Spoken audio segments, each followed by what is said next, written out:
What's going on, ladies and gentlemen? Thanks for tuning into my stream. I just wanted to give a little tutorial on cold waters. I'll also be uploading this to YouTube as well, so if you're on YouTube, thanks for viewing this. I appreciate your patronage. Maybe consider subscribing and liking this video. It's absolutely free on your behalf, but it also is priceless to me if you would kindly do that. So thank you. Moving on. Cold Waters is a submarine simulator for people who don't know much about this game and who are interested in naval. That's what kind of got me into the series as well. I watched a few other YouTubers and it kind of helped me grasp the concept of this game because the learning curve and the actual gameplay is quite difficult. I'm making a video right now as a simple tutorial, hopefully not going too elaborate into it for people who are struggling with the game or people who just kind of like watching Let's Plays like I do. So the AI I've noticed is pretty unforgiving for the new player as well as the experienced player because I've noticed that the AI really doesn't change the detection so much so as the difficulty changes change your health and your ability to take damage. So for people who are tuning in, this could be a very bare bones kind of tutorial, but I'll go over the key basics, some of the things that more experienced YouTubers kind of left out, which is no disrespect to them. I understand things can get kind of lost when you've been playing for a long time. I've been playing for maybe 3-6 months. So first thing I wanted to go to is your options list, and it shows you your difficulty. You can change your commander name as well as your difficulty. For this tutorial, I'll probably just keep it on elite and hopefully I won't completely embarrass myself. If you'd like to, you can just take your slider, put it all the way to easy. I found it did make a slight difference for me getting hit once or twice during the campaigns. We won't be doing any campaign missions for this. This is simply just a first kind of, excuse my pun, get your feet wet tutorial. So when you click that, it's going to freeze for a bit. Don't panic. It's just going to reload your main menu. All right. So I recommend don't jump right into the campaign. It's a whole lot of variables you're going to have to juggle. I recommend just going into the single missions. So clicking the single missions, you're going to see a bunch of different criteria and missions come up. A lot of the ones that are different color other than the white ones are because I have a different mod installed. There's a mod called Additional Playable Subs. It allows you to pick the Russians as well as the United Nations submarines. So there's a little bit of Japanese submarines, a little bit of German submarines, as well as the other nations that make up the UN if you choose to play a submarine that you really like. Some people really like the British, so no harm in that. I prefer the Americans and the Russians, especially the Alpha class. It is my favorite submarine, so I always relish the chance to try and play as one of those. So the one that really helped me kind of grasp the concept of this game is to pick the duel. It basically puts you in a scenario against another enemy submarine, just kind of one-on-one. There might be some other surface ships in the conflict as well that you're going to have to diagnose and kind of identify to kind of pick out the enemies among the friendlies. It's not really that big of a deal. I find that if you turn your difficulty up to elite, you're going to notice a lot more biologics like whales and a lot more surface vessels such as trawlers and your cargo ships that you're going to have to kind of divide your attention between. It's not really that hard, but for the new player, it might find it a little bit overwhelming to kind of identify a lot of these. So I recommend picking the 1984 campaign first, strictly because the 1984 campaign enables a lot of smart fire torpedoes compared to the 1968, which is mostly, and I'm not saying this as an entirety, but mostly have a dumb fire torpedo system, meaning more so leaning towards the World War II aspect, where you have to lead your target, kind of assume their depth, and then make your adjustments based on that. Whereas here, you have a lot of aspect of control over your torpedoes in the 1984 campaign. So I recommend picking this. If you'd like to, you could pick the Russian campaign, or you could pick the NATO campaign, just for more familiarity to the new player, just so you can kind of gauge your skill level or kind of relate to my tutorial. I will pick the Americans. So when you click start, it's going to populate a list of submarines that you can pick from. There might be some that are familiar to you that in your game, some of them might not be, and again, that's because of my mods that I do have installed. So the Los Angeles class is the kind of the beginner submarine. I played a lot of this when I was just kind of grasping the concept of it. I did my first couple campaigns with the Los Angeles class. It's a great submarine. Nothing bad to say about it. But the one thing that you have to really pick is you'll see as you cycle through all of these submarines that different submarines kind of have different qualities. So the one you're going to want to look at the most is the number of wires. So you'll see this change.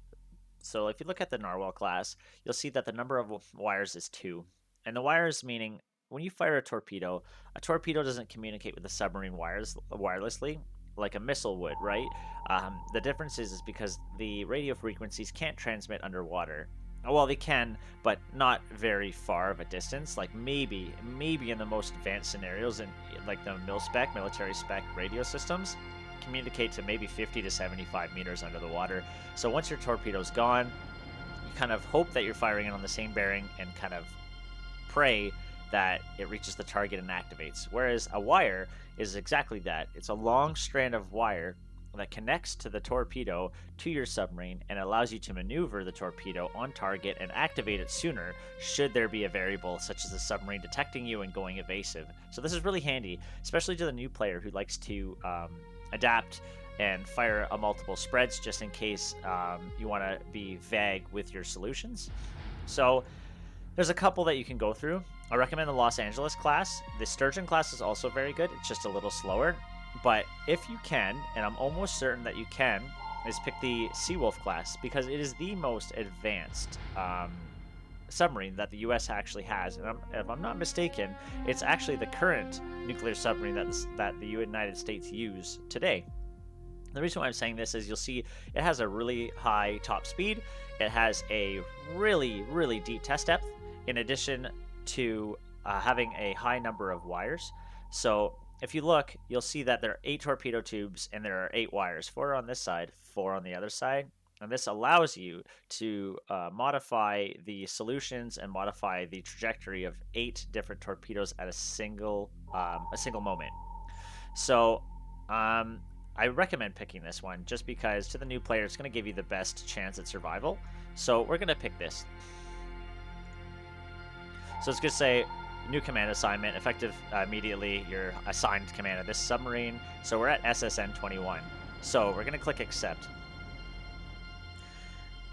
Looking at your XO reports, it basically tells you that it'll give you your depth, your heading, your speed, and the local conditions. Local conditions affect kind of the background noise of the sea state. I don't recommend focusing too much on this because it's out of your control. You can't control the weather.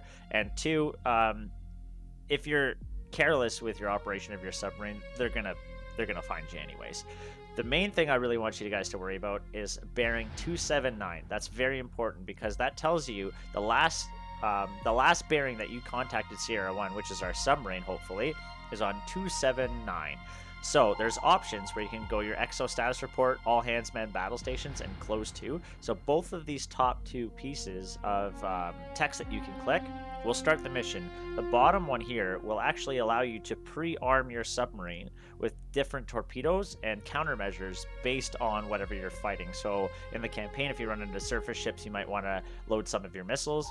But just to keep this ultra simple and not overwhelm the new player, I'm just going to say pick the AdCap torpedoes. You don't have to worry about the missiles because I guarantee you're not going to hit a submarine with a missile unless it's popped up on the surface, in which case, give it a try. Why not? The Advanced MOSS, M-O-S-S, stands for Mobile Submarine Simulator. It's basically a decoy that tells the enemy, hey, this is a submarine cavitating. It's going at a very high speed this direction. So I recommend picking, maybe loading one in to the new player. It gives you an extra chance to be able to avoid any potential torpedoes that are fired at you. You don't have to, but you click your tube, it will highlight red, and you just click the R key, the Richard key, and it will reload whatever tube you want with that specified piece of equipment or that weapon. So just to keep relatability, I will pick the MOSS as well.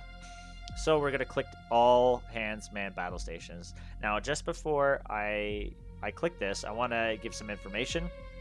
The second you start, you'll be going 5 knots, which is very, very, very slow, which is fine because you want to be as quiet as possible. But at the same time, you want to maintain a very, very quiet state. So there's also a more quiet state called ultra quiet or silent running, which is activated by holding the shift and pressing the Samuel key.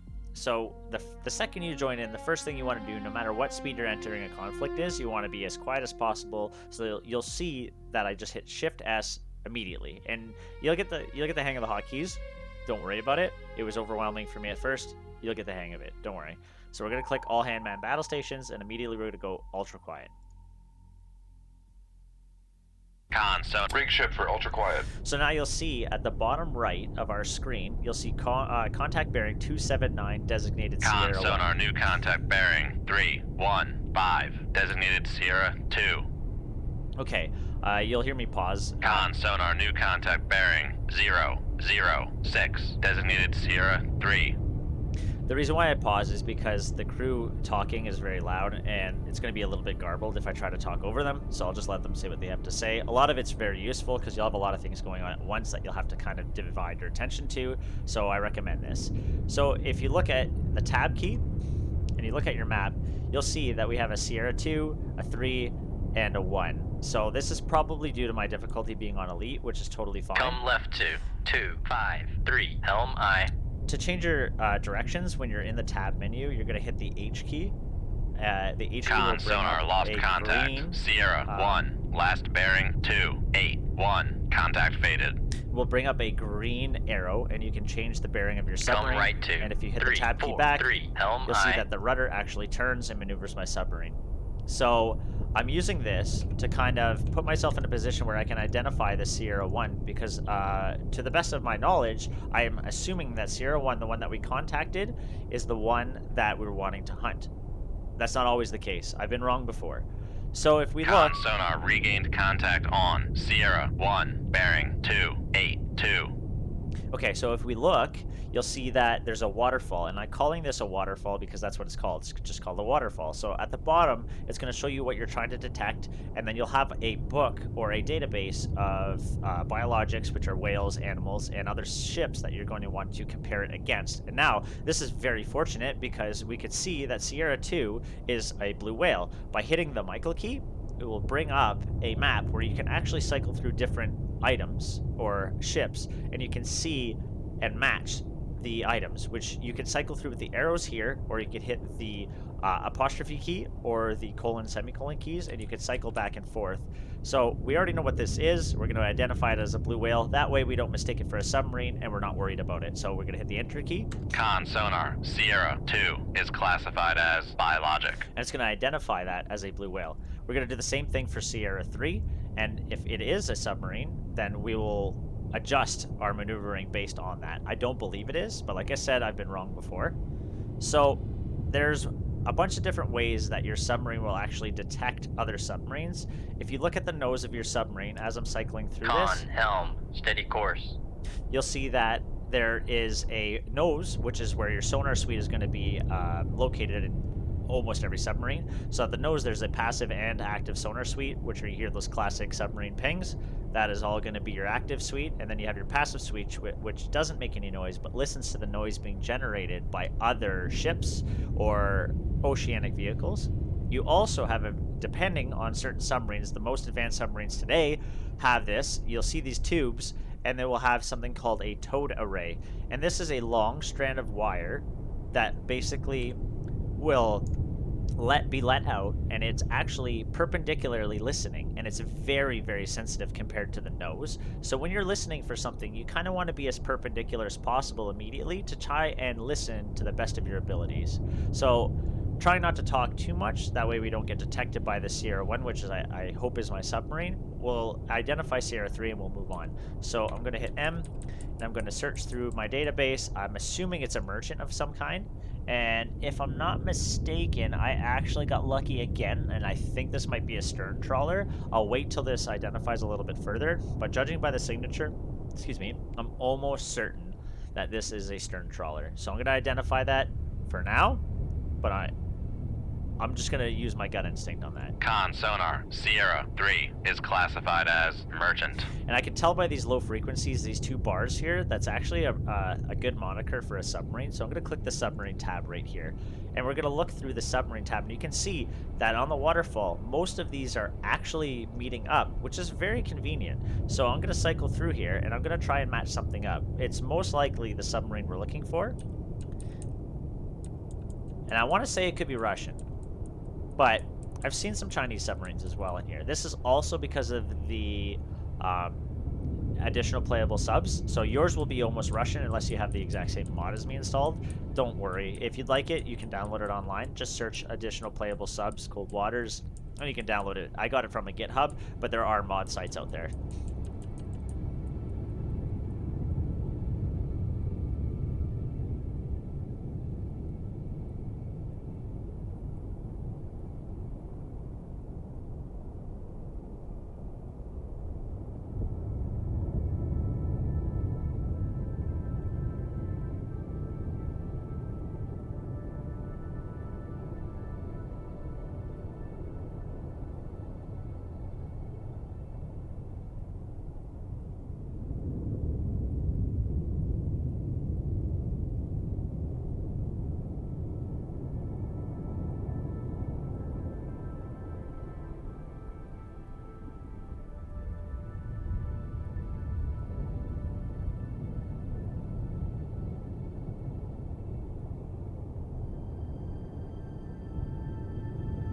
Okay, we're getting closer.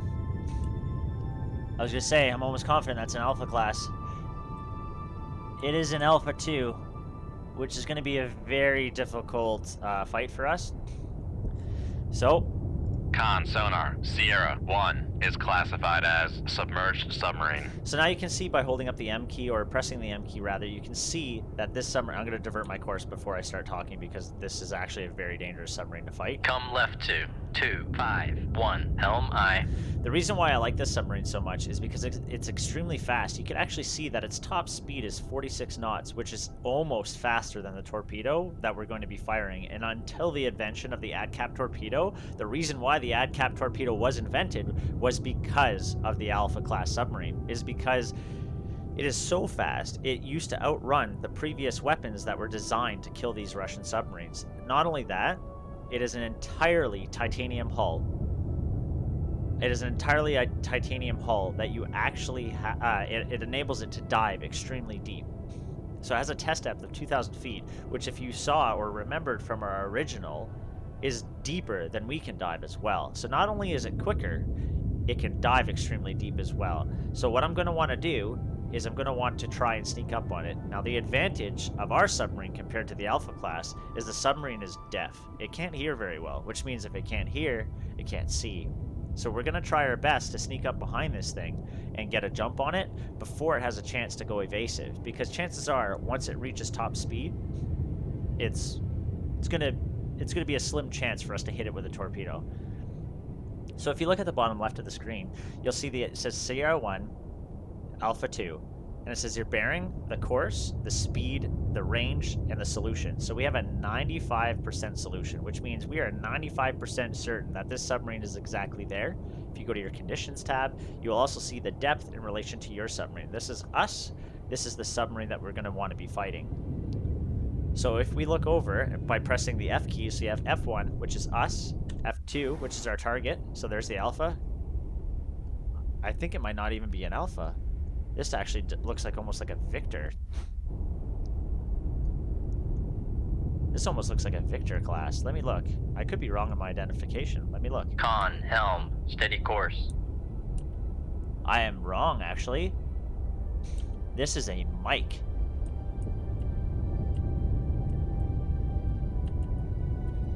Yeah, I'm pretty sure this isn't the one we're looking for. This might be a different class. This almost looks like a Mike class.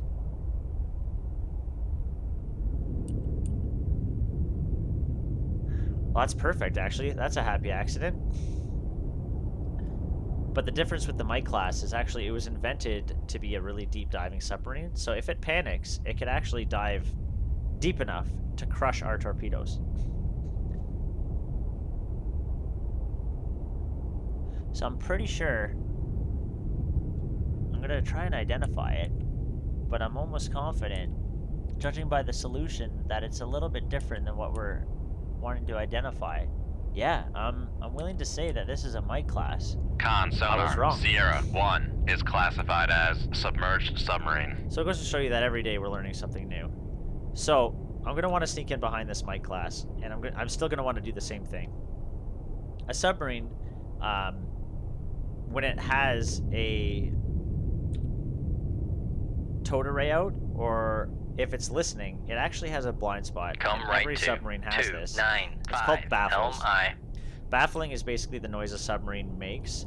So now, because I can hear really well in a big arc around it, there's almost a 30-degree gap behind my submarine that can't be, I can't detect anything because it's making so much noise. So because I have a spinning blade behind it and all of these other pumps making noise, I can't hear behind me because it's just too polluted with sound. So the same rule that applies to me is going to apply to this mic class. So that's the benefit to us, is because I can sneak up behind it using the baffles. And this is where you're going to want to really take your time and move into the hunter killer tactic, where a lot of people want to just run in and shoot, right? But that's not always the best case, is because these submarines are very, very, very clever, and they're very sensitive to every sound that you make. So you're going to want to try your best bet to get in behind this thing. Come right to 331, Helm I. So while we're sneaking in behind this submarine, I'm going to go over some parts of the game that were kind of dropped on me by other YouTubers that I didn't really pick up until I started playing myself. You're going to see own ship, and you're going to see sensor, sensor comp. These are the contact's ability to hear you, and these are my ability to hear other objects compared to this contact. So this will change depending on what submarine or ship you actually get in contact with. You'll see that the passive sonar array on this mic class is at negative 26. Now, just because it says negative doesn't mean it can't hear you. It can still hear you to a certain aspect depending on how good that sensor is. You'll never know what this is until you've played against enough submarines. The reason why you want to maintain this as a negative or close to as negative as possible is because it will actually make sure this guy doesn't hear you. And I'm 99% sure this mic does not hear us. So it's just going about his business. And you can tell by the speed at the bottom left-hand corner right here, it's going 12 knots. That is very brisk for a submarine to be listening for something. 12 knots, we're not going to be picked up by this submarine. So as you can see, the more we move, these numbers will change over time, and eventually these will turn into negative 50, meaning negative 50 is the ultimate zero. You cannot hear anything at negative 50. That is inside the baffles. So once we get in there, we can actually make our move and strike. These are some of elite tactics that you're going to want to maintain, because the easy, you can actually get away with pinging active, making a lot of noise, and you can actually send out a pulse. It will bounce off the submarine, return to you, and you can actually dial in its location through there. In elite difficulty, you want to use your passive as much as possible, because the second you ping, it allows that submarine to hear you, and it's almost guaranteed to fire back. Almost guaranteed. And we don't want to be dodging torpedoes. We do not have that ability. Judging by the base on the depth of the ocean right here, by clicking the down key, 1,800 feet, so it's 1914. So basically, wherever this mic decides to dive, it can outdive me, which is fine. So what I want to do is get in behind it, and I think I might time accelerate, just to make it a little bit easier for us to find it. So I'm going to adjust my course a little bit sharper. Come left to 3, 2, and try to 4, scoot Helm into its I. baffles, and then I will raise my speed and get in behind it. So if you hit F9, it will actually enable time acceleration. You'll see a little stopwatch come up here, and it will tell you that we're in time acceleration. You want to be careful with this because it can get you into trouble if you're not careful. So there I am, and you can see this mic moving. Steady course. And now that I'm here, you can see that I'm at negative 50, negative 50. So I can make as much noise as I want. This submarine will not hear me. So now, because I know that, I can tell this submarine's doing 12 knots. I'm going to raise my speed a little bit faster. Make turns for 10 knots. Maneuvering I. And I'm going to try and close the distance a little bit. Maneuvering, making turns for 10 knots. So you'll see that the waterfall is actually getting a little bit more polluted the more and more noise I get. Oh.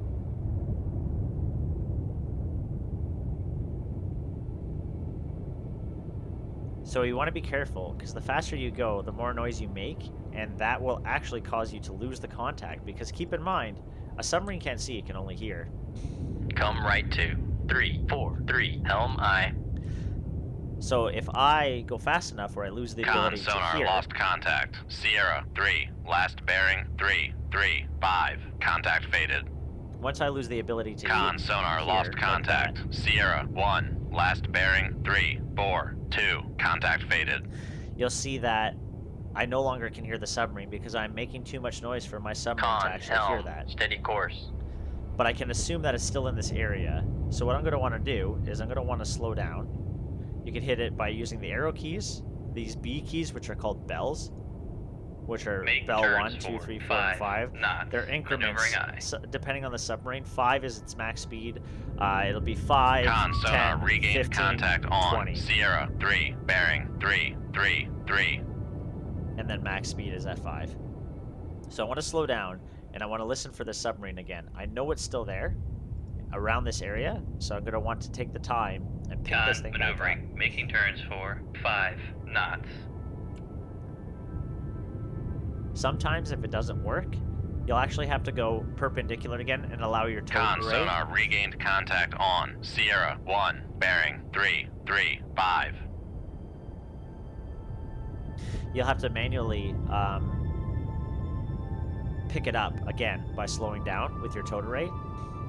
So you can see my solution's actually getting a bit higher, and you can see that the mic is actually further ahead. This is actually subject to change because the sound is modeled very, very, very elaborately in cold waters. So sound actually travels in a curve underwater. It gets bent by the water as well as it bounces off different objects. So it can bounce off the bottom, reflect off the bottom, and hit the submarine, giving you a false distance away rather than traveling straight. So there's a bunch of variables. You want to take time and make sure you're absolutely sure before you fire. And I can see the submarine moving, but I don't know if it can hear me. So I can tell that it's at -20. I'm pretty sure I'm not in this mic's baffles anymore. We don't even know if it's a mic now. I'm so hesitant of if I'm sure. So you can see by that box, the open part of the box is the back of it. The closed part of the box is the front of it, judging on my submarine. And you can see that this mic is actually coming towards me, which leads me to believe that once I get close enough for it to hear me, it's going to fire. So I'm going to want to take the time and fire back on it before it has a chance to fire at me. Come right to 000, helm aye.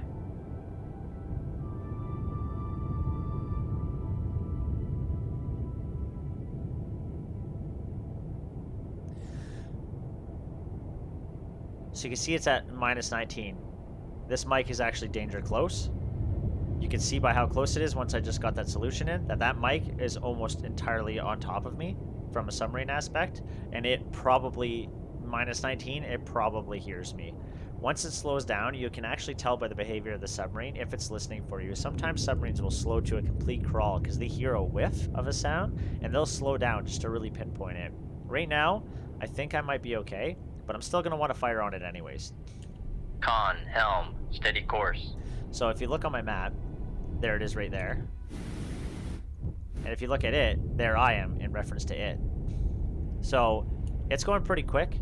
I'm actually going to take this opportunity right now and fire. I spent a lot of the time in the tactical menu, which is what that's called, just because it is actually the best way to operate. You'll find a lot of your time you'll be in there just because it gives you a better way of acquiring different targets. You can use this map as well for any fine tuning, but it's way more convenient to use the other map. So to fire, it's almost the same as selecting a course with the H key. H key is the green. If you hit space, it brings up the fire key. If you go far enough away, it will actually turn red, meaning that is the range of your torpedo. This mic is clearly in range of our torpedo. So what I'm going to want to do is I'm going to want to fire on this mic because, like, it's going to kill me. This little dot right here is if I had a dumbfire torpedo, I would fire on this and hope that it actually got there in time.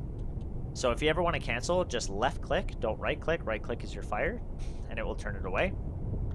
The mic is almost at the surface. I'm about 100 meters below it.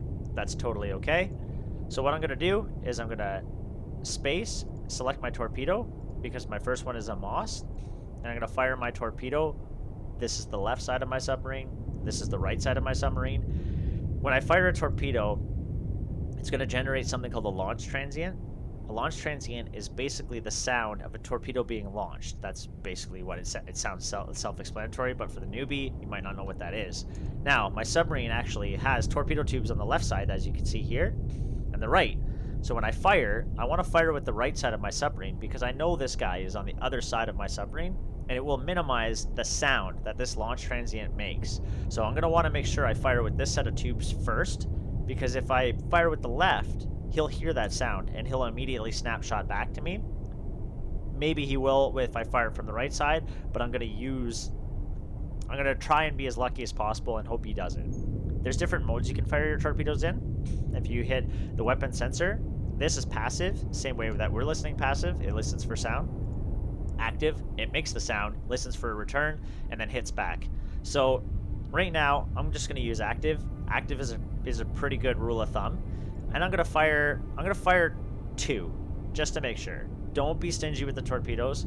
If you need to fire more than one at a guy, fire more than one. You can always control them later. Just make sure that the dangerous end of the torpedo is away from you, because they will acquire you. They're indiscriminate. If they come across you and you're making sound, your own torpedoes will kill you, and they'll do it without hesitation. Ask me how I know.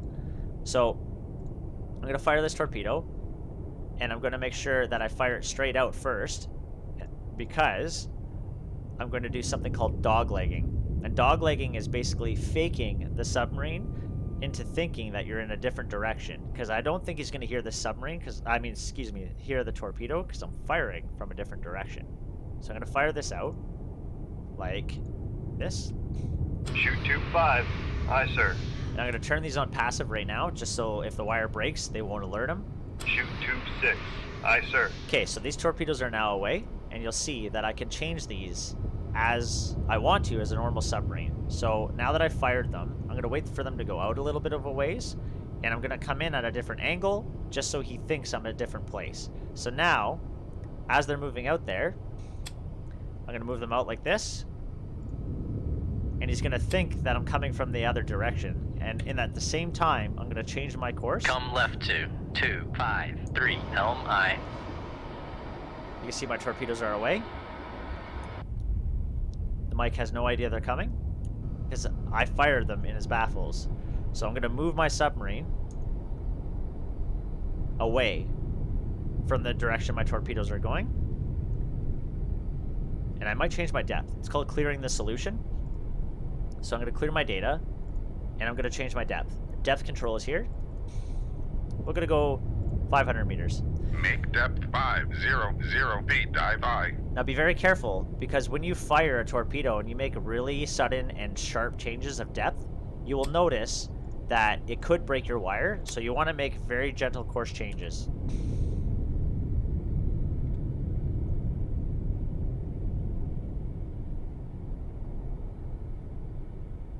So now that these torpedoes are free, my wires are not broken, I'm going to turn them on active.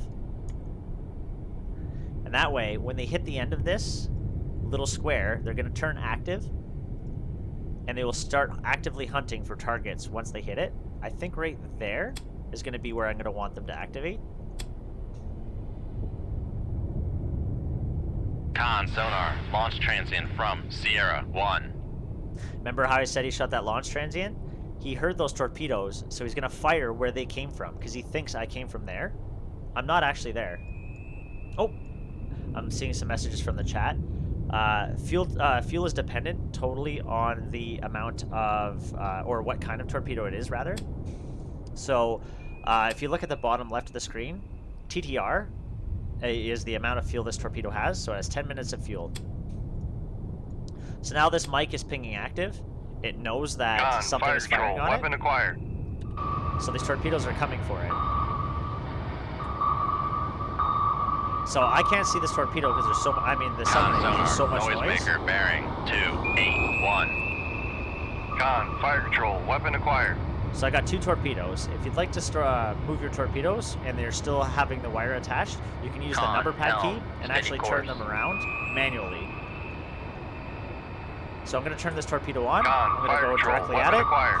Con sonar hit it. lost contact. Sierra 1, last bearing 284. Contact breaking up. So luckily for me, I actually killed this Mike, and it didn't know where I was. That was the only submarine I had. Con, Thank you, dive sir. at 5 Chat said 0 nice 0 shot. feet, dive high. So you learn to kind of anticipate a submarine's movements based on the mistakes that I've made. So now that I've seen this torpedo fired by this Mike, and it's dead, I can go over to what happens when they fire a torpedo at you. Once it activates, my torpedoes do the same thing. They're going to enter a search pattern. If they find nothing, they're going to enter an S search pattern. If I'm within its search pattern, that same cone that you saw my original torpedoes in, you'll see that they will search constantly for you and looking for a target. You want to stay out of that. I'll go into torpedo evasion in a different video. Maybe I'll actually get shot at on purpose, and then I'll show you how to properly evade torpedoes. So you can see the Mike, it's going down. She's not doing so well. Poor girl's doomed. So that's it, actually. That will be a pretty good tutorial.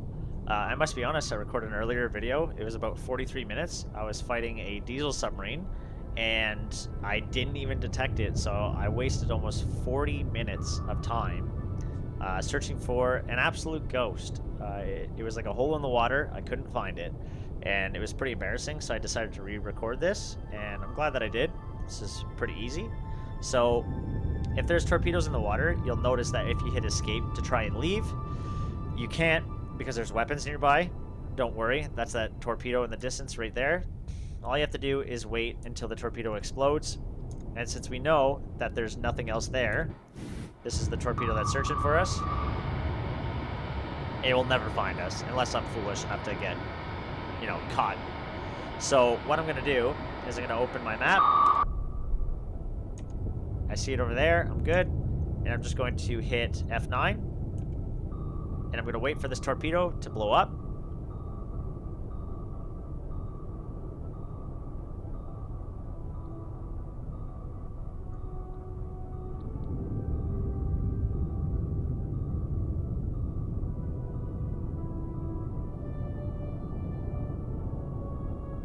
You can kind of see it in the distance there.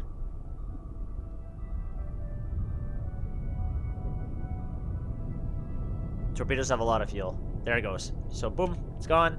If I hit escape, you'll see no vessels, no weapons, no aircraft, no flooding. We're not hit. There's no aircraft hunting us.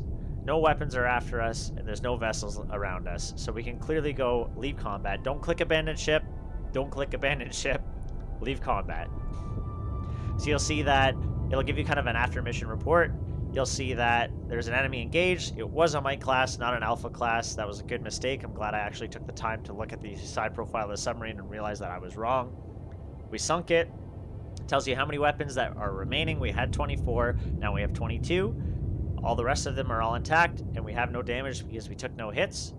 So we're going to click continue, and that's the end of it.